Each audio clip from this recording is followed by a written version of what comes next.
All right, all right, all right. Welcome everybody to the Freedom Boys podcast. We have, of course, Conservative Ant, and we have Marion County Judge Leward LaFleur. How you doing, Leward? Good. How are y'all? Doing well. Doing well. Awesome. So, one thing that I always talk about here on social media and TikTok is how I contact elected officials or people running for office. Some people say that I'm full of shit. Are you going to tell our story? No, you're going to tell our story because if I tell it, it looks like I'm the one that did it. So I'm just going to let you tell the story.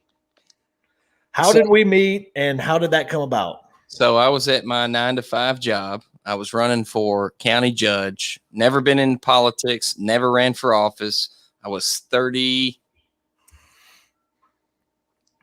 years old, decided I was going to run for county judge of Marion County, Texas, which is predominantly a conservative place.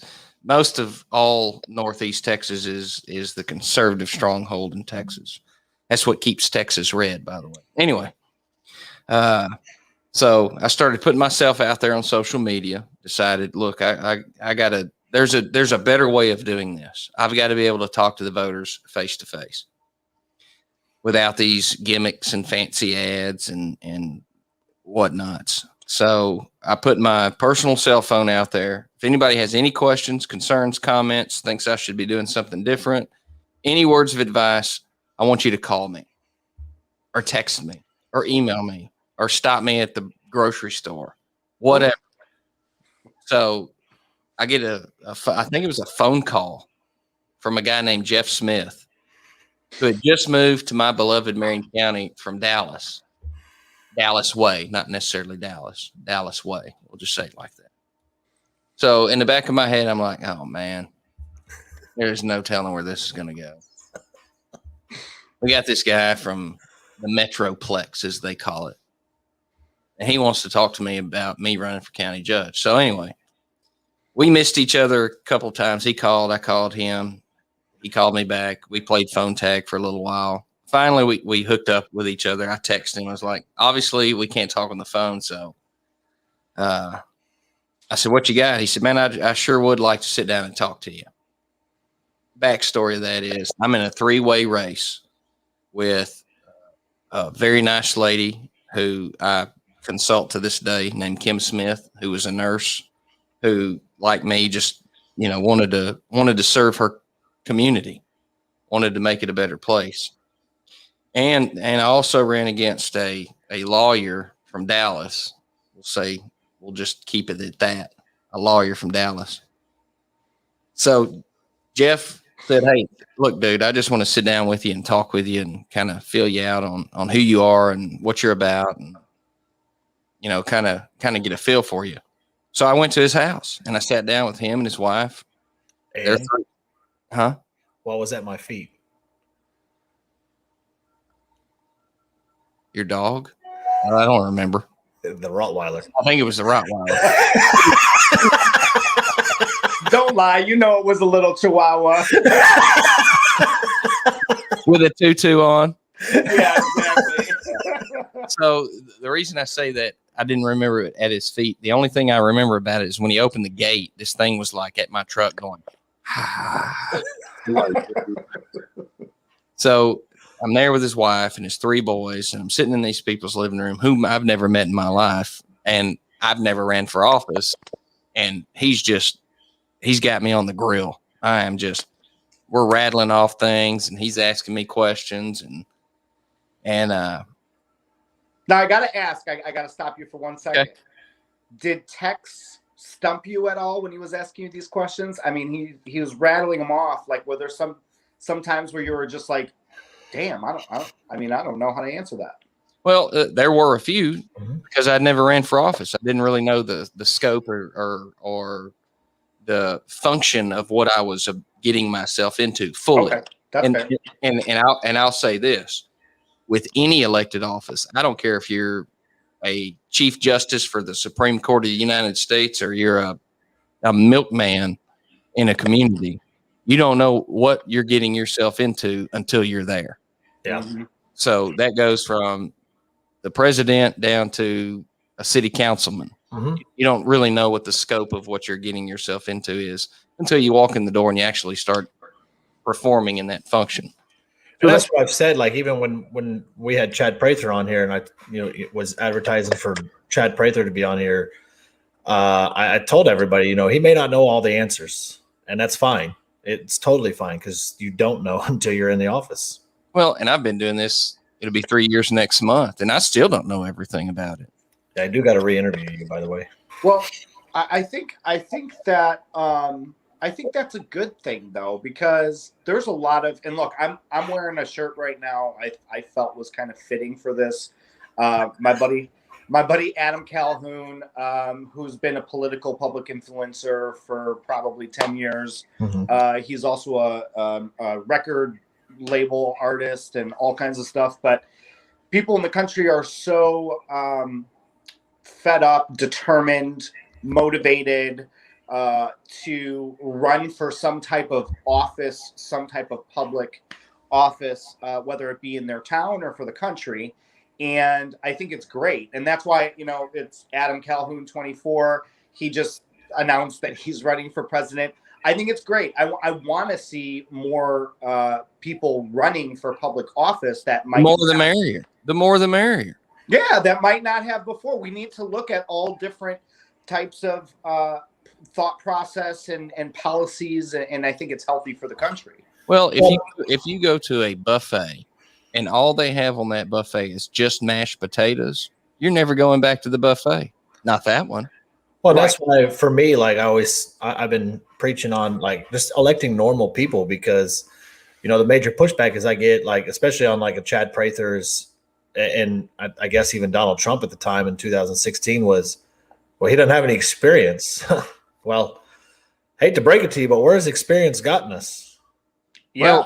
Well, there again, no one has experience. I don't care. I'll say it like this. We have got to quit electing doctors and lawyers to run the business of the people. That's my opinion. I 100% agree.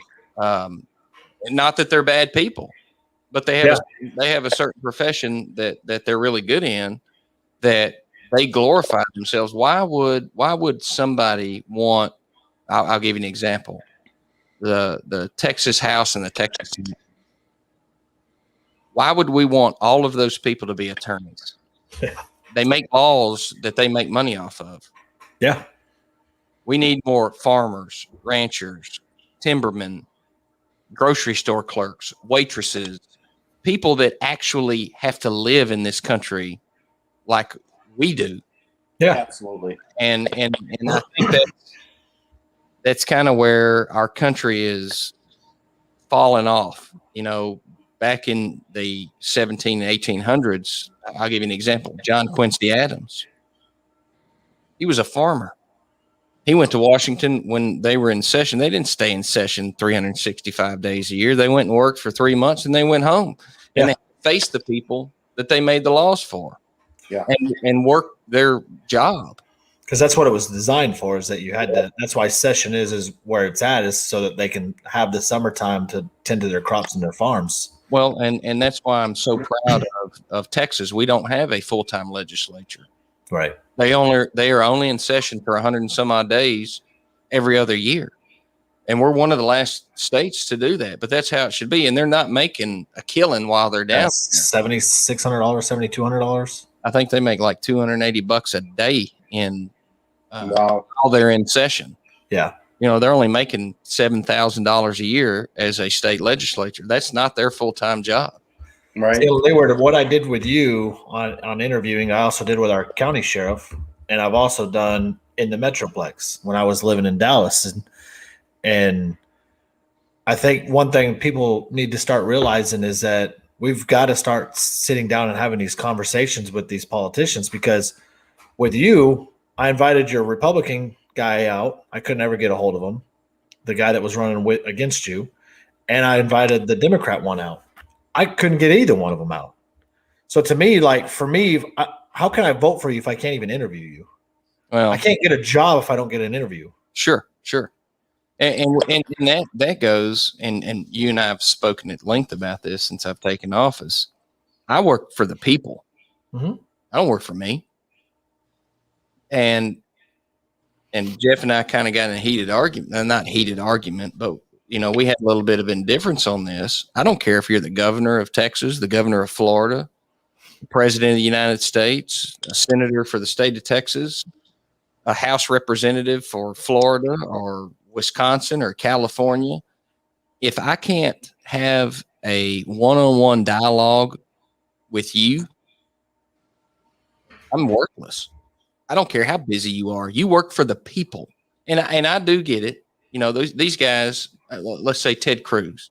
Ted Cruz represents 29 million people. That's a lot of folks. Yeah. But he has the capability to have a one-on-one dialect with all of them. Whether it be on social media, doing something like this, town hall meetings, whatever the case may be. I have, in the history of Marion County, to my knowledge, no county judge since 1860 has done this. I have an open door policy. If you come to the courthouse and I'm not busy doing something for the people, and you walk in and say, "Is the judge busy?" No, he's not busy. Come in. I do it all the time. Yeah. Anybody. A lot of people here do that. And I think that's important because I work for them. Yeah. But I feel that you're that one off. I mean, Tex, do you know of any other public? Well, that's the thing is, and that's why my push is even like a Chad Prather that willing to come on this tiny little podcast, running for governor. To me, that means a lot as far as that he feels like he works for the people. And so we got to make it common at the end of the day. And that's why for me, when I interview like a county judge or even our county sheriff, I invited the Democrat out because I do live under the philosophy, and Leward may attest to this too, that your local Democrats aren't your mainstream Democrats. Oh, no. Yeah. No. And so I'll give a local Democrat a shot too. I want to hear them out. And if I can't get to them, I won't vote for them. And so like his Republican opponent and his Democrat one, I couldn't ever get in touch with. So I voted for him. I may not have agreed on 100% of everything that we talked about. Well, you didn't know you didn't know what you disagreed with. Exactly. You couldn't get and so for me, it was an easy decision. Okay, well, Leward's my decision. And I asked for a sign. He came out and he put a big ass sign out in my yard and everything else. And so that's how I operate. And that's the same thing like with the governor race. If I can't I'm not going to ask Don Huffines because I don't have it. And I know for a fact I can't get Greg Abbott. Like, that's just not going to happen. If I can't get Alan West on, well, Chad Prather is 100% it. Like, there's no doubt about it. Well, and it's just not that race. It's any race. I mean, your state senator, your federal senator, your state rep, anybody. Right. If they're not willing to sit down, maybe not one-on-one, but at least have like a town hall where I know these folks are busy. Hell, I'm busy. Even talking last night, Leward gave – like when I was trying to give a little leeway on the gubernatorial stuff and even the presidential, like they can't meet. And he brought up a solid point that, there's 254 counties here in the state of Texas, and give him credit or not, like him or not, Beto visited 100% of all counties last time he ran. He came to little bitty old Jefferson, 2,000 people. He visited 100% in a car and traveled across the state of Texas to all 254 counties. Yeah, I mean, you have to give them credit where credit's due. I'm not a fan. But that right there might make me a fan if I was an undecided voter. Absolutely. And I think that's why it was close. If you look at the White House over the last, we'll scale it down to 150 years. I don't know exactly what year it was, but back in the day, the president of the United States would open the White House for about 90 days just to the general public. And even though that would be hard today for security reasons, but it can happen. They can screen these folks. Make sure you're not bringing anything crazy in here. Or they do it at sports stadiums all day long. I don't know if you've ever seen the movie Lincoln. Yeah. Okay. So most of that movie, while he's sitting in his office with his cabinet members, the hall was lined up full of people. Like when his son came back from law school, they had to run down the hall to get him Well, there's lines of people on both sides of the hall to his office. Those were just General Jeff Smiths or you or me or anybody that had a problem. They wanted the president to hear from them. And I think why don't we do that today? Well, this is why, and again, this is on the other side, like him or hate him, but I think this is why Donald Trump had gained a lot of steam, is because, God damn it, no matter what, that man was in every state. I mean, sometimes 5 times, 5 different states a day. Yeah. And he wanted to see the people. And I think that's why the movement is so earth-shattering, because I don't think that we've seen that before since those days. No, I mean, Biden won by Biden was in his basement the whole time. Well, and that's look. I can't comment. That's the thing, is it's like, you want to be the most transparent, no matter what seat you hold, no matter what you're doing in our government. You want to be as transparent as you can. And I just think that it's sad when you say you're going to be transparent and you're not transparent. Oh, I don't mention any names.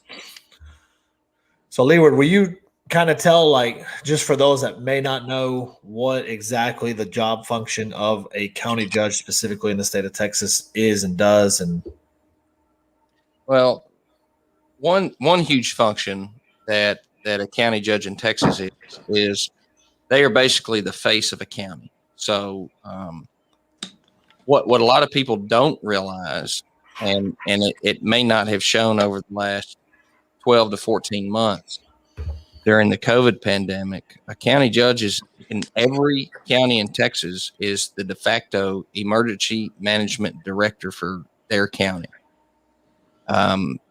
Another thing that people might not realize, and this is the way I explain it to people, as county judge, they look at me as the principal of the county, which couldn't be furthest from the truth. I tell people all the time, I cannot hire anybody. I cannot fire anybody. I'm responsible for everything, and I'm in charge of nothing. That's basically what I do every day. I can't do anything without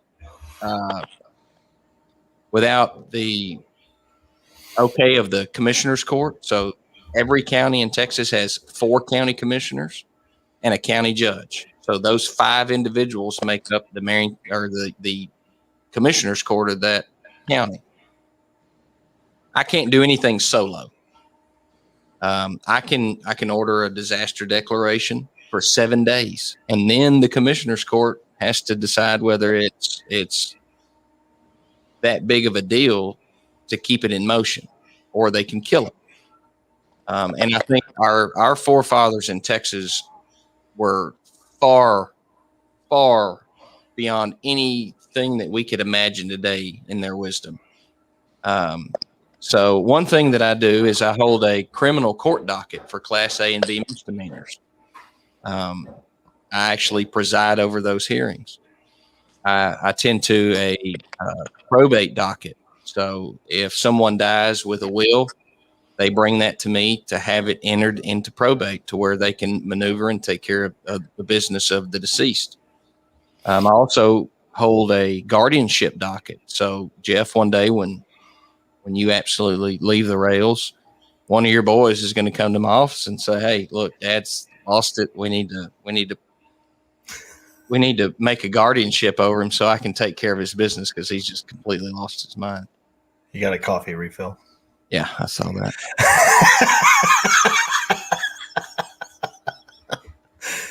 He's got his staff that brings him coffee.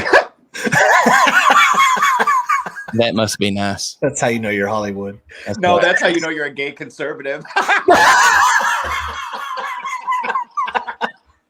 Yeah, that's what. Coffee. Everybody is under the impression I have this big production team in front of me. I don't. Sorry, I'm sorry to interrupt. You're fine.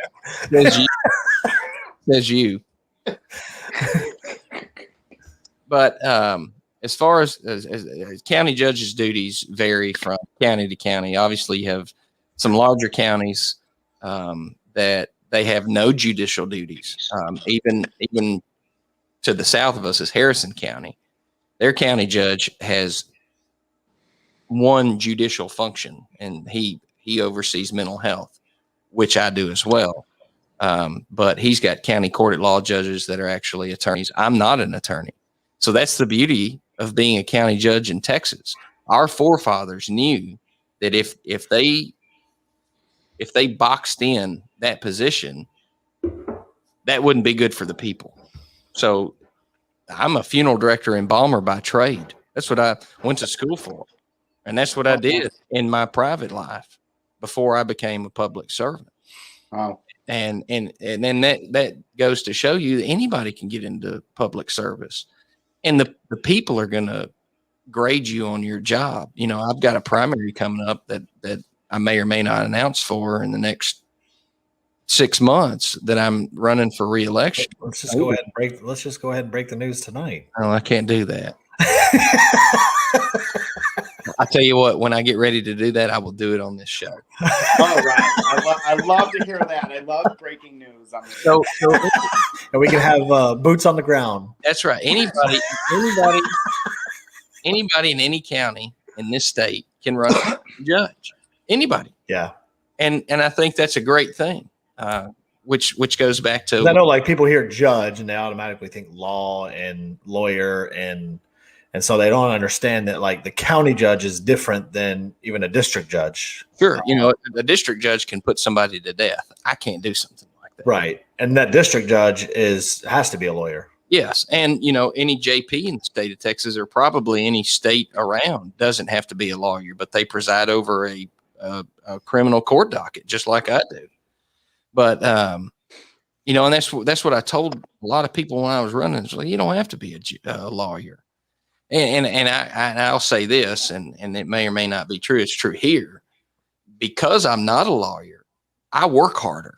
I don't think I know the answer. I have to go up and study this stuff because I didn't go to law school. I don't know what half of this stuff is. So I have to go dig in the penal code or the code of criminal. I just got to go look for the answer. Yeah. To make the best decision based on a layman. You know, I hear DWI court. You know, I know who's in there that made a mistake and who's in there because they don't care. Yeah. I know that because I've been there. You know, I've done that. Yeah. And I mean, it makes a big difference.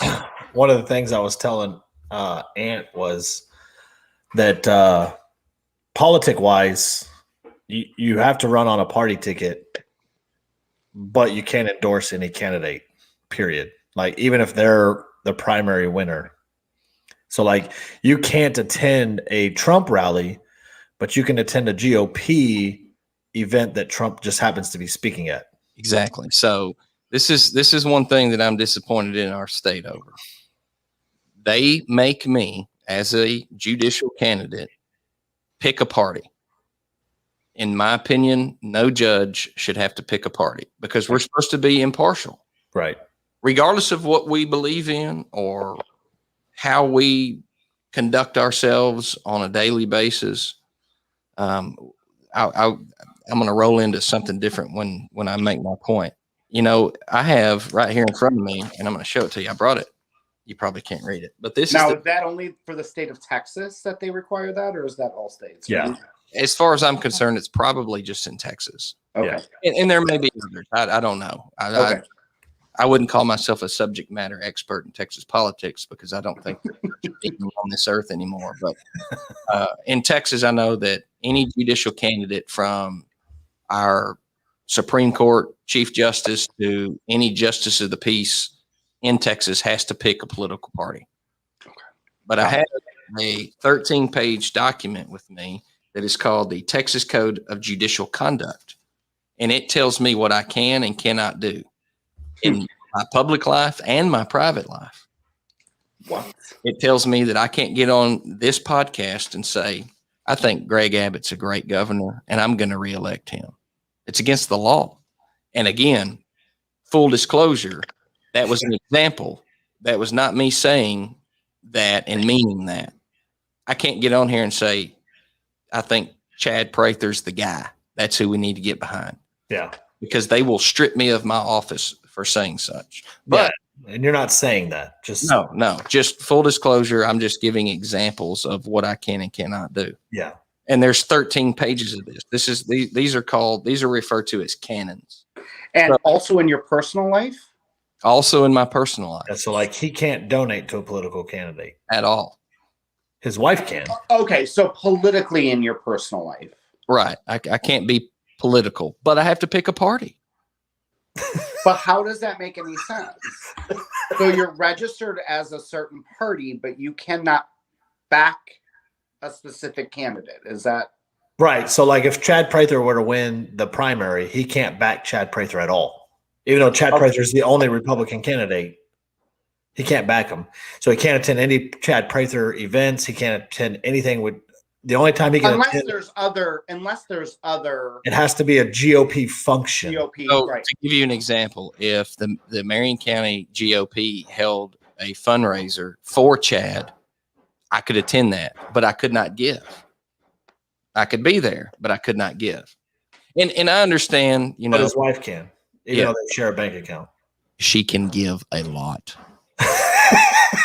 Well, yay for her. Love your wife. Exactly. So we have a question. Can we require all judges to research the correct answers? In what sense? In all senses. I think they should. I mean, why wouldn't? And I think that's where we, the people, hold, whether they're a county judge or anybody else, we the people need to hold these elected officials accountable. Well, yeah, absolutely. Well, I'll answer that question with this. I personally believe that Texas has the best judiciary in the state in the nation, because it is full of people with integrity that try to do their best on and off the record. And I'm not saying that these canons or this Texas Code of Judicial Conduct is necessarily a bad thing. I think it gets to the point where you can tie somebody's hands so hard that they just sit there, and that may be what the reasoning behind this is, because you do want a fair and balanced judiciary, and you don't want people to think, okay, well, I can't trust that guy or that lady because, they spat off about this or that. And the crazy thing is we saw that in the state of Texas. We saw, especially with COVID last year, we saw mainly your main city counties, your Dallas County, your Bexar County, your Travis County, which is in Harris County, your main counties in the state of Texas. We saw those county judges doing things that you could come back and say, I don't trust them anymore. Well, and not to put you on the spot, but no, that's what we saw. I mean, I'm trying to think of wording this properly. So not necessarily in their defense, but some of those county judges are not beholden to this because they have no judicial function. Let's say Clay Jenkins, the Dallas County judge, he has no judicial authority, meaning he doesn't have a court system that he oversees, as I do. Okay. That makes sense. I have a criminal court docket. He has no court docket. He is only an administrative judge. Okay. He is a judge in name only. Got it. I'm a functioning judge. Yeah. So now, are you allowed to voice your policy views on what you agree with and what you don't agree with on certain policies? Probably one-on-one. If somebody just, was in my office and was like, hey, what do you think about this or that? Now, constitutional, I can talk about that all day long. I'll give you an example. As far as the Second Amendment is concerned, let me clear my throat and get real close to the mic. It says, shall not be infringed. No restrictions from the government with a capital G. So why don't all the county judges have a docket? Well, some of them, like I'll give you an example. Harrison County. Harrison County has criminal court at law judges that hear what I hear because there's so many. There's so much that it would clog up the court system if it was just the county judge hearing those. So you got 2 court at law judges in Harrison County, which is 40,000 people versus our 10,000. Right. And if you had one person that tried to keep up with all of that, it would just clog that system and back up that jail so much that you really couldn't make a dent in it.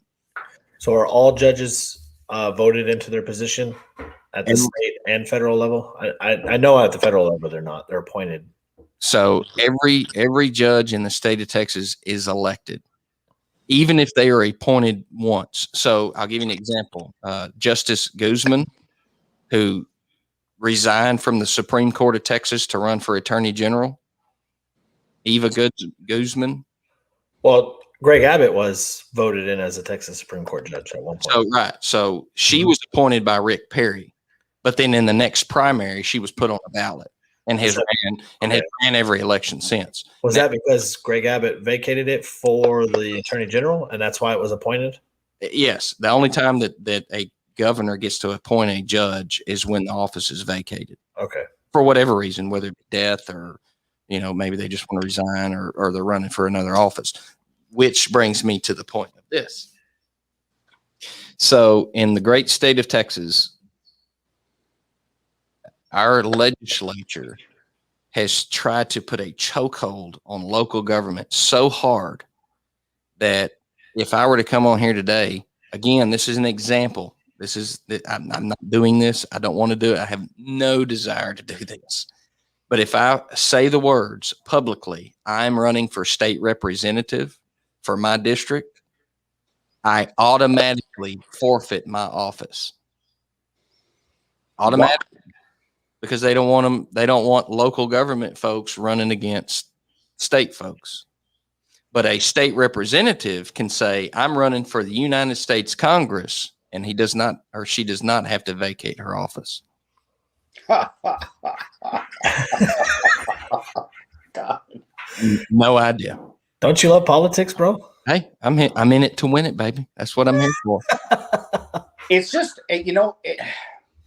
for people that don't know these little logistical things that, they wouldn't think of. Like, we had somebody comment, she said, I'm sorry if it's a dumb question. It's not a dumb question. There's no such thing. There's no such thing. Yeah, a lot of people don't know these things. And it's funny because we're supposed to be like the most put together government in the entire world, and it is not like that at all. Well, the thing is like most people don't understand like basic civics, whether they didn't pay attention in class or it's not even being taught. I don't know. Teach that anymore. Huh? They don't teach that anymore. They don't want people to know that they can. Yeah. We couldn't graduate. We could not. And so in my school district, when I was in high school, so I'm in my late 30s now. So when I was in school, you had to pass the Constitution. You had to pass econ, civics, and U.S. history, junior and senior year, all that before your senior year in order to get your diploma. That's not the way anymore. If you do not, they will not pass you. You have to go to summer school. Like the Constitution was the biggest thing before I graduated. And my mother and my father were like, did you study? You need to pass the Constitution test or you're not. Everything you did in high school is over if you don't pass the Constitution. Yeah, it's clear as day. I mean, some of my most, I guess, viral videos have been just basic civic stuff. Yeah. That people just don't know. Most people don't, they don't get it. So, so do you have to vacate immediately or is there a time frame?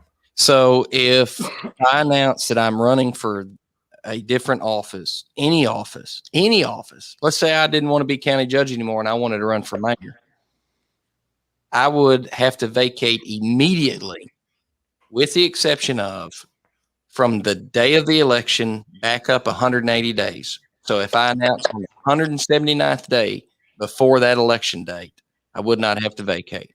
But if I didn't win, then they boot me out. Gotcha. Which And then who appoints your replacement? in my position, the commissioner's court would appoint my position. Okay. So anything in county government, the commissioner's court appoints a vacancy, with the exception of a commissioner.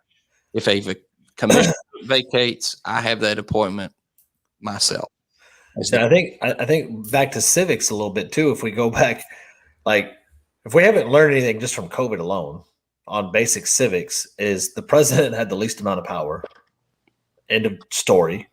The governor had probably the second most power, and then the county judges probably had the most power. So the way that our At least in Texas. Well, and the Texas Constitution was originally set up, and we spoke about this a little bit, is that you have the governor in Texas, you have the lieutenant governor in Texas, and you have the Speaker of the House of Representatives. Those are supposed to be co-equal branches of government. None is supposed to be more powerful than the other. The only difference is between the Speaker and the lieutenant governor. The governor has executive powers. Right. The other two do not have. So if it's kind of the same way on county levels, I am the least powerful person in county government, as it should be. The name county judge is just a big fancy word. Yes, I'll push back a little bit because yes and no. I mean, if you saw, like, Abbott put out his COVID restrictions, and then you had the county judges of mainly your big cities going beyond what he did. Who could not do that without the express permission from their commissioner's court?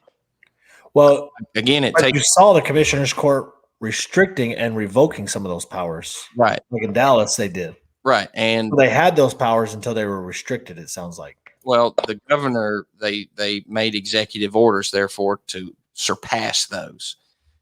In a regular sense of the word, I can't do anything by myself. There, like I said earlier, if I wanted to make a disaster declaration, it's only good for 7 days, and then my court has to get together and say, okay, the judge was right, or no, we're not going there. After that 7 days, if they say no, we're not going there, it's dead. I have to redo it for 7 more, and sometimes some of those other judges do work the system in that manner. So in every 7 days, they're going to say, okay, we're doing this. So and it's 7 days. The president appoints the federal judges. The president appoints federal judges. The Senate confirms them. Right. So it's theoretically up to the Senate.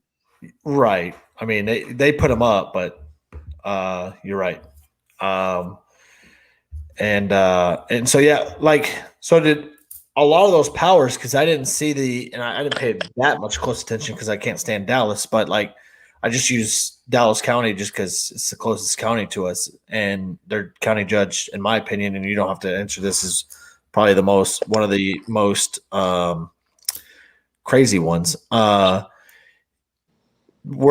they give them those powers ahead of time, like years ago, maybe? Because it didn't seem like he was having to do it every 7 days like you are having to. Was that something that was already established possibly within their county prior to? Well, there is some differences between counties. So to give you an example, I have a commissioner's court strong county where I do personally rely on my court to make big decisions.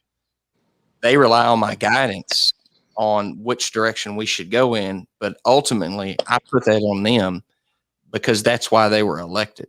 Right. And you have some counties that say, whatever the judge says, we're fine with. And that's county to county. Right. And not necessarily that it's a bad thing or a good thing either way. But in my opinion, I was elected by everybody in this county. They were elected by a precinct, each precinct. Right. So they represent all 4 precincts in the county. Individually. And I was elected as I'm a county-wide official. And I think that bringing them into whatever conversation, regardless of what it is them representing their precinct specifically, which is a good thing. There should be no one man or one woman making all the decisions. not when you have 4 other people sitting on this board with you. It should always be our decision. Yeah, and this is why for me it's always we should all know our government in and out, and just learning about this. Well, hell, I didn't know any of this until I got into office. I couldn't. Well, this. Go ahead, Ian.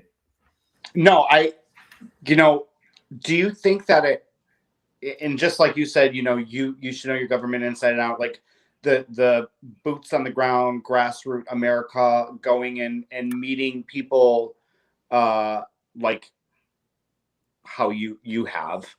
How do you think people in big cities that are millennials or even Gen Zers, how do you think they would go about that?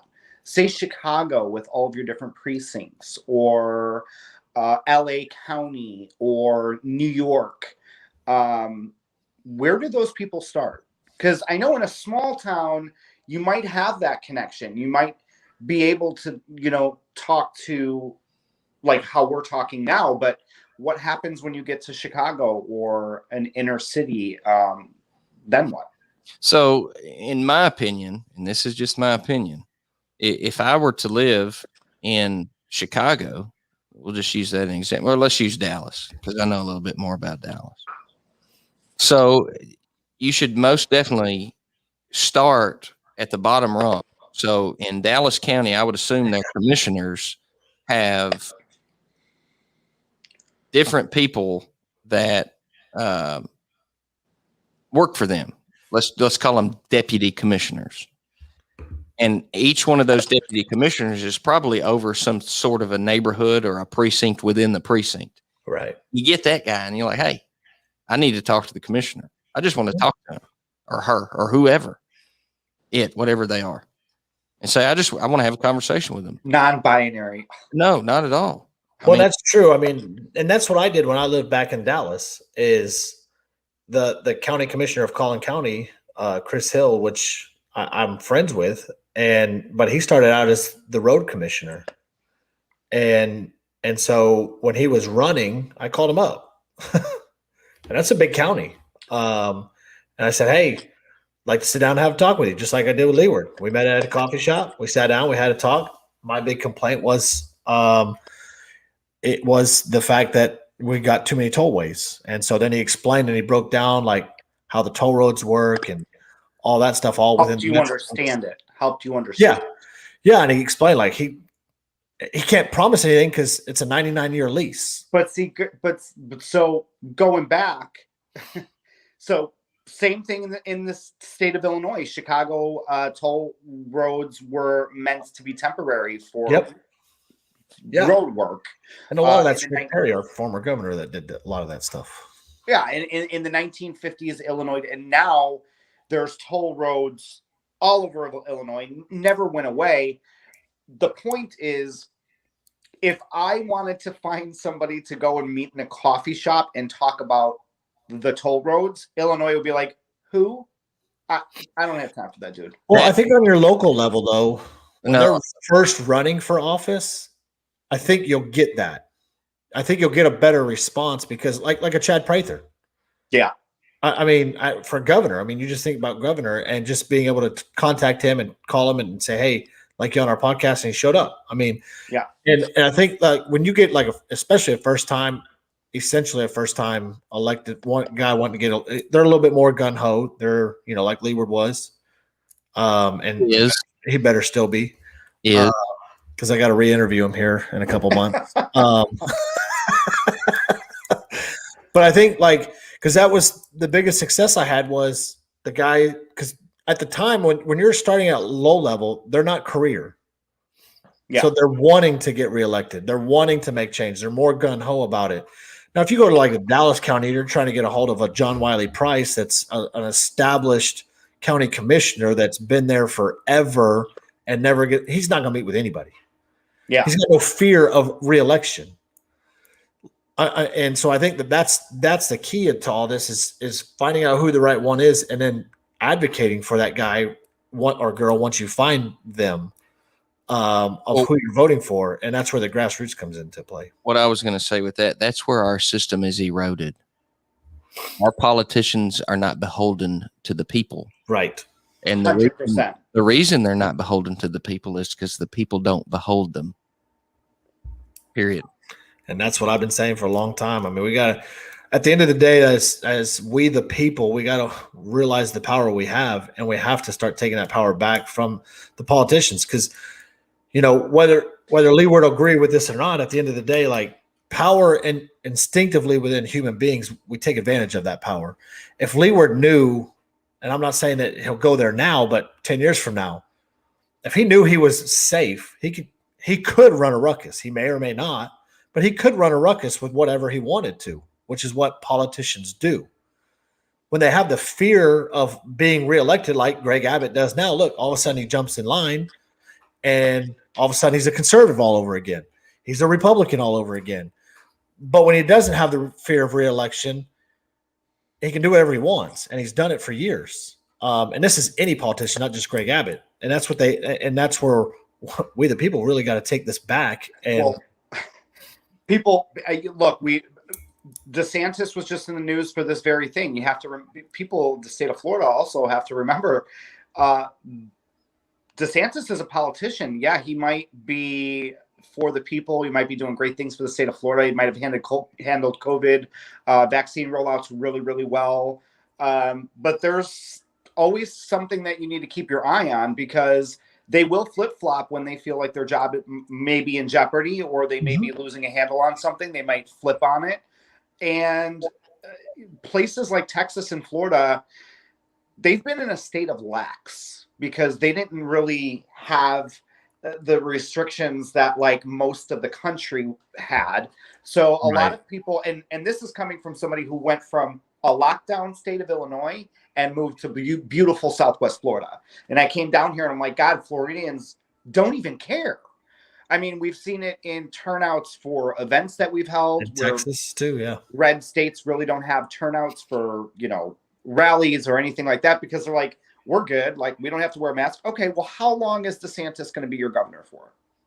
Who's running against him?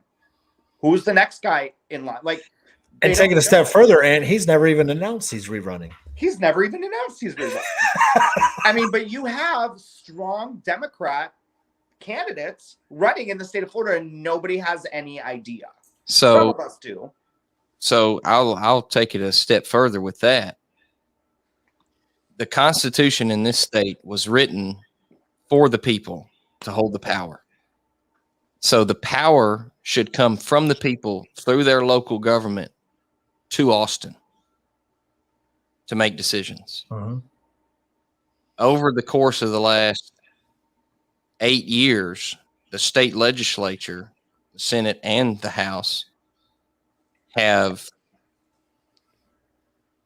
have declared war against local governments, to where they're trying to stranglehold the power that they have on the local level to shut them up, basically.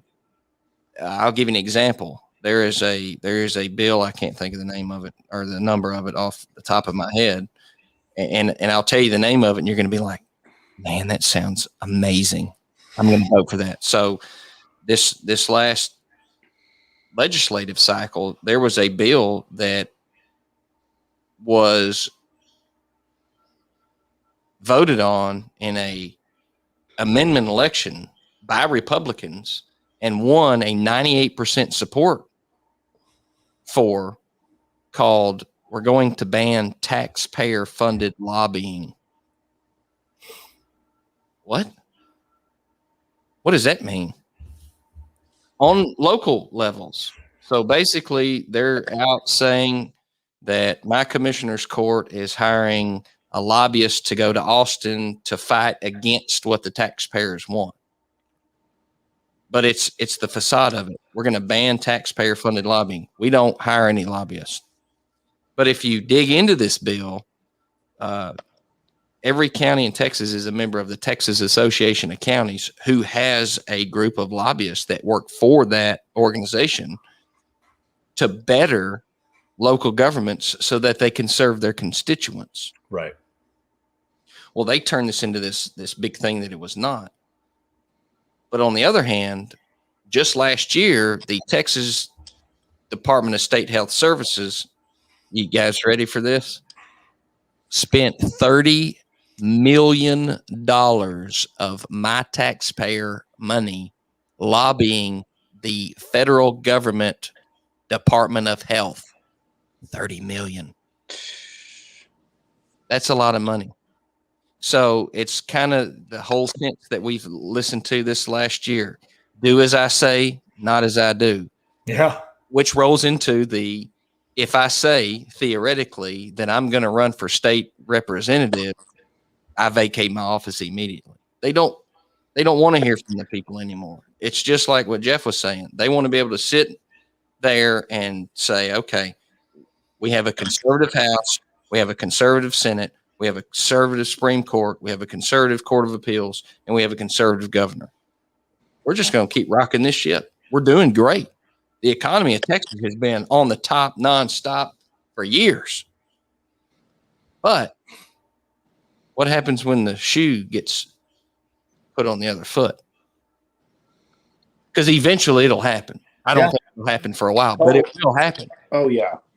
And now they have locked all of it. We're a lot sooner to it than we.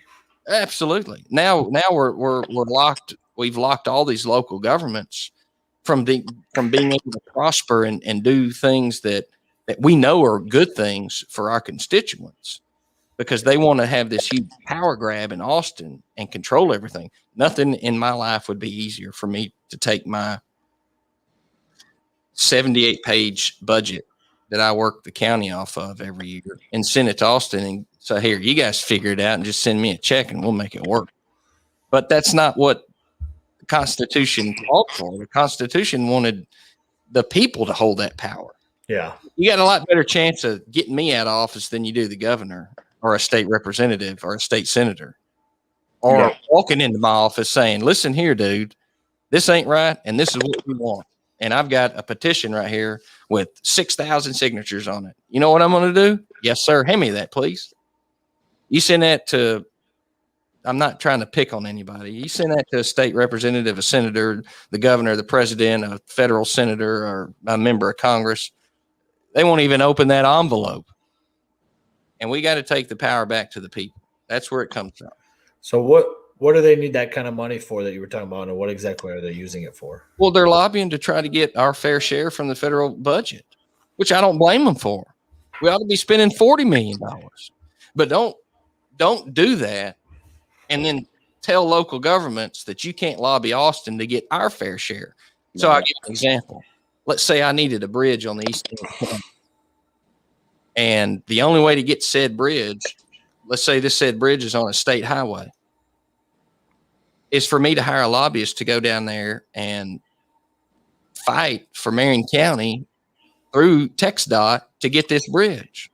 Well, now I have to load all my stuff up, drive down there, and do it myself. I don't have time for that. Well, and you do it regularly.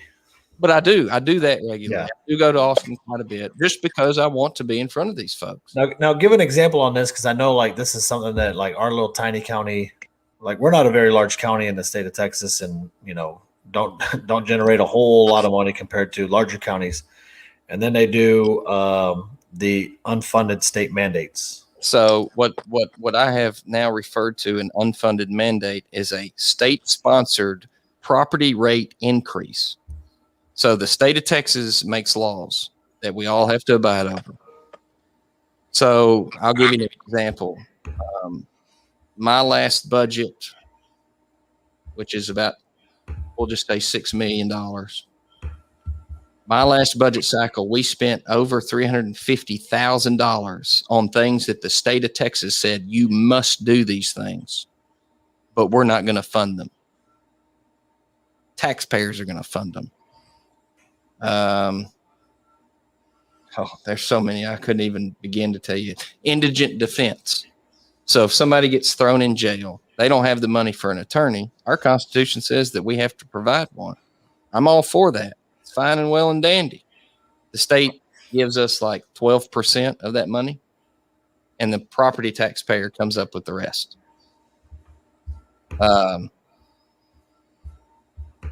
There's just so many examples. I don't even know where to start. But if you take your property tax bill that you get every year. You got school, 65% of that bill is for the school. County, say 20%. City, 10. Hospital district, 5. 20 years ago, the state of Texas paid 60% of public schools. 20 years ago, 65%. Property taxpayers paid 35%. Well, now that number has switched. Now that burden is on the property taxpayer in each county, and no longer on the state level. And we have the last number I looked at somewhere, and I could be wrong about this, $20 billion in a rainy day fund. I'm all about being conservative and making sure that we're spending our money right. Government is not a savings account. If you have $30 million in the bank, it needs to be spent on the people who paid for it. Now, I understand keeping some back in case something really bad happens, but I don't think that there's anything that could happen in the state that would cost $30 billion overnight. That couldn't be figured out in the next biennium, the next time the legislature was in office. Right. It's just like we don't keep a huge savings account. Yeah, I've got $1 million set aside in case we need it, but we don't have $30 million set aside in case we need it. Yeah. Yeah. Well, I think that's where, my hope is by bringing you on, Leward, that one, we can show people that contacting local government it's paramount. It's is paramount. You something that we have to do. So we got requests for you to run for governor.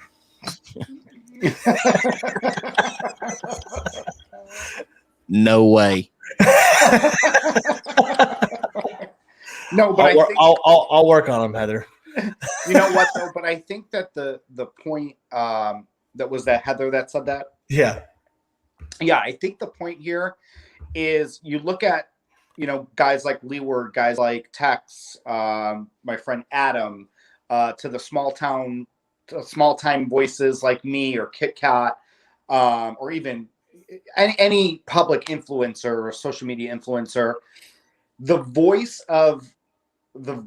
everybody has a place, right? So there's going to be somebody like Leward that does want to be a county judge or run for some type of public office, president of the United States, Senate, anything. Yeah. And having people talk about it in this type of forum is what's going to get, because I think we're all are we part of the millennial generation? Us? Yes. I think so. Yeah, so I think that's important because the millennial generation is a lot more vocal. They have more will to want change, especially in the climate that we have going on right now. It's just, it's important for everybody to know that there is a place for everyone. It's good to know that Leward had to learn stuff because a lot of people are like, well, I want to run, but I don't know what I'm doing. Well, you don't have to know it. I mean, nobody knows what they're doing. You don't know what you're doing till you get there. Right. And then Leward, roughly, how much did it cost for you to run for county judge? I probably spent $10,000. So relatively cheap. I had 2 opponents, and I came from a 6-figure a year job to now making $39,844 a year is what the county pays me.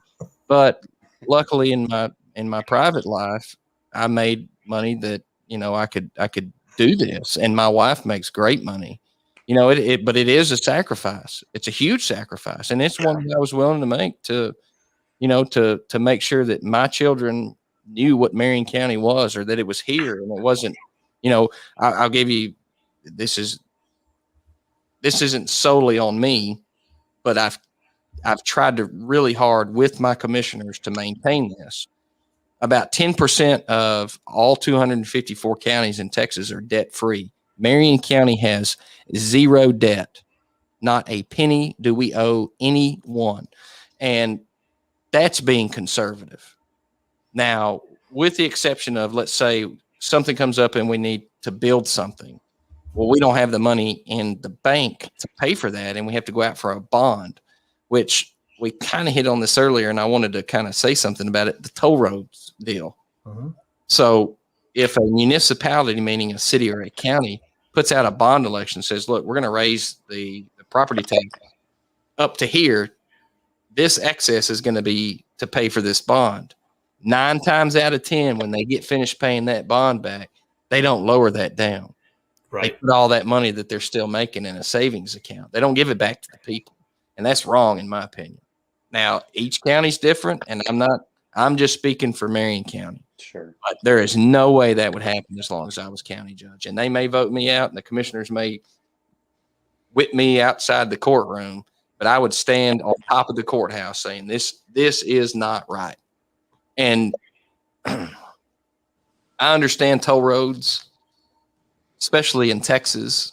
We got big, beautiful, nice roads that are maintained by tolls. But once those are paid for, you got to take them tolls out. Man, you just got to let the people drive on those roads that they've already paid for. Yeah. You can't use that money to fund your next project. You need to get out and say, look, we got to do this for the next project. It may not even fund the next project. I mean, you look at the state of Illinois, it's definitely not definitely not funding their next project. Okay. It's going in somebody's pocket. Yes, exactly. Well, I think my hope is that bringing you on, Leward, is that we can show like a normal citizen that they can run for any type of office. I never held an elected position in my life, and now I'm the chief executive officer for a county of 10,000 people with about a $6 million a year budget. Anybody? Yeah. Anybody can do it. And you learned on the job. I mean, yeah, you got some mentors and whatnot that I know that you have, but you learned on the job. I mean, that's the guy I want. I don't want the guy walking in saying, I know everything. You can't teach me anything. I want the guy walking in saying, I don't know shit. Yeah. I agree. Teach me everything. I got experience. Elect me over the guy with no experience. Well, like I said, I mean, experience hasn't done very well for us. What kind of experience? Define that. Show me where your experience means. I mean, you don't, there again, experience doing what? You've never been this. Yeah.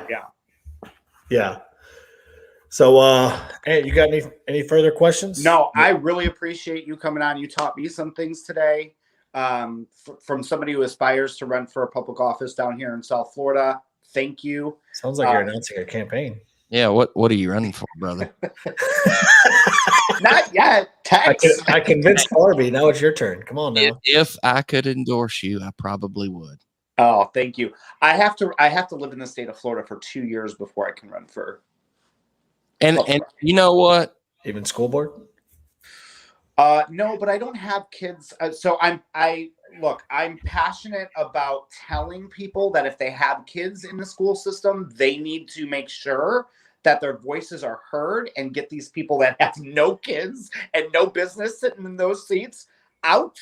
I don't have kids, and that's not an excuse, but I just feel that if I had kids in the school system, I'd be more passionate about that. And that's okay. Yeah. Like there's got to be somebody else there are people who are passionate about that, and they should do that. I think the school boards are really important right now because the future of these children are their light is dim in these kids already. And, you're hearing things even in Florida I digress, but I see things coming out of kids being segregated by those that are vaccinated and not vaccinated. And it hurts and kills me because I have godchildren. I have a godson that's on its way to this world right now. And it's like, I can't imagine somebody telling this kid, you can't sit in this classroom because your parents didn't want you to take a vaccine. So then they're going to get bullied it's like the mental health of the kids in this country right now. It's so sad. And I encourage you to run for school board if you want to. So I'll impound on that. I get up at 4 a.m. every day. The first thing I do is read every single newspaper that I can access on my phone in this state. All of them. Regional, county, city, whatnot. Then but TikTok. Do what? Then TikToks. I do TikTok from like 6 to 6. Yeah. Because I get the text in the morning. Yeah. So, which is funny. He'll send me yours, Aunt, not knowing Mine? that it's you. Yeah. He'll send me Kit Kats. He'll send me other people's, and I'm like, hey, I know them.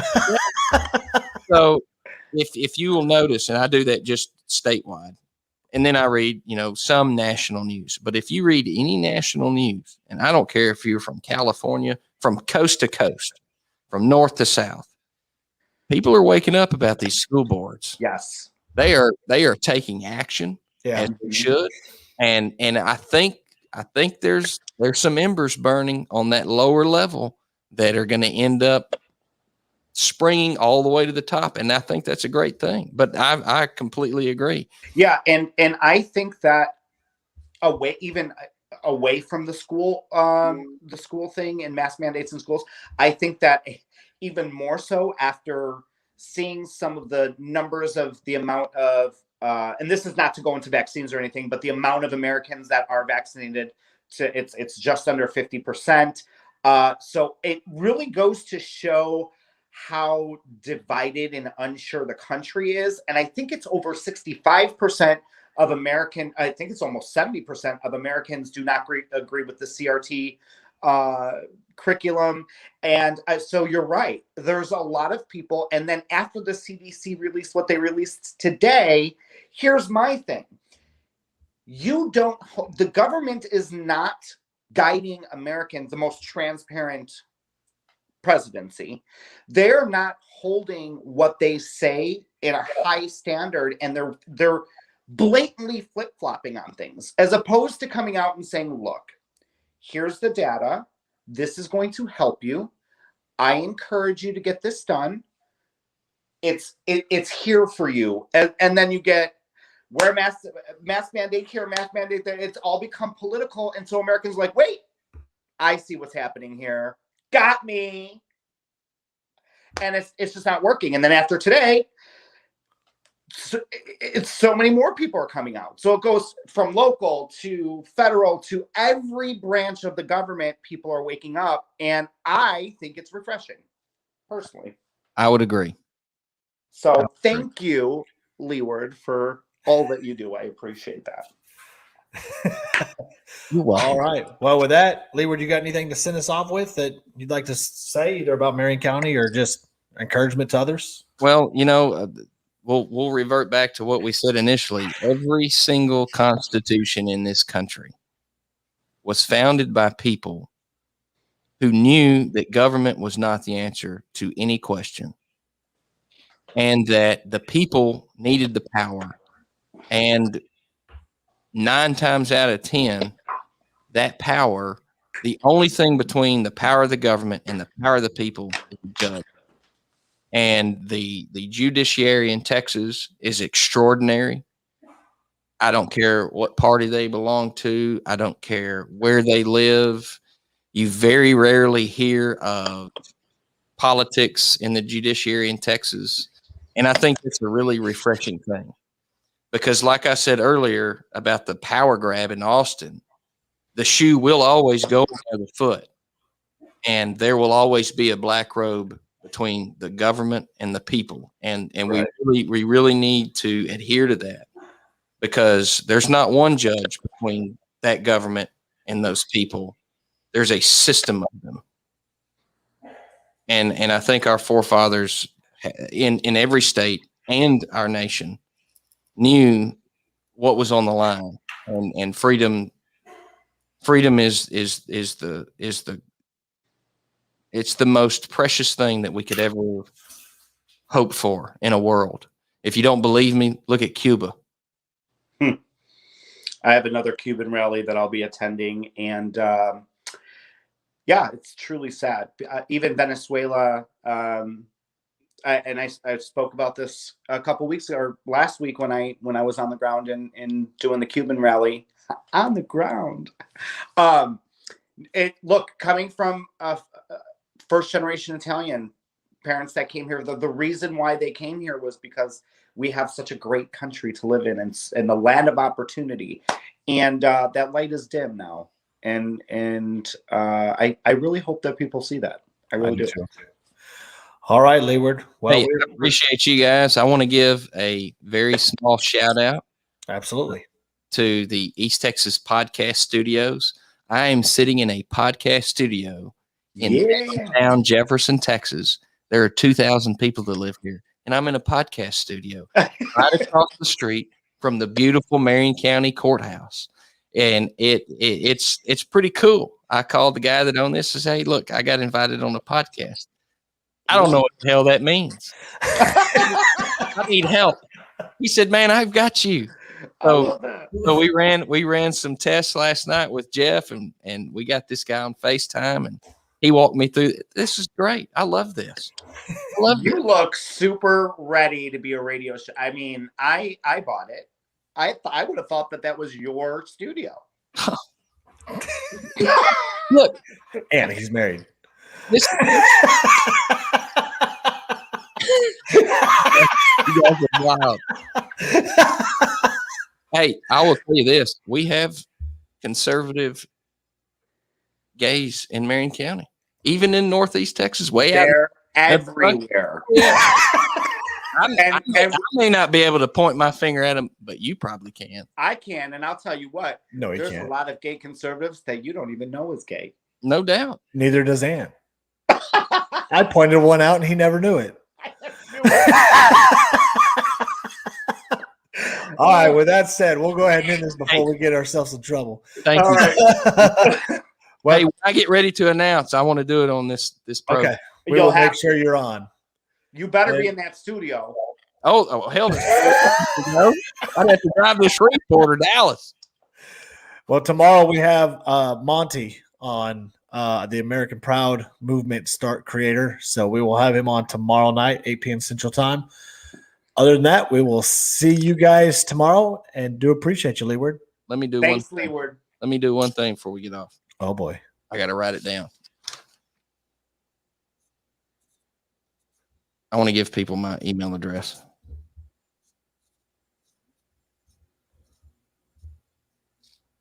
I know it takes forever. My email address is like this long. Don't lie. You just want to give me your email address. It's fine.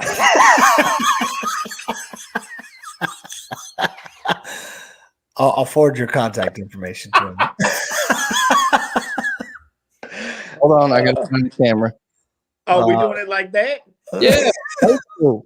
I like that. co.marion.tx.us. Yep. If anybody has any questions, concerns, comments, I am an open book. Complaints. Shoot away. Awesome.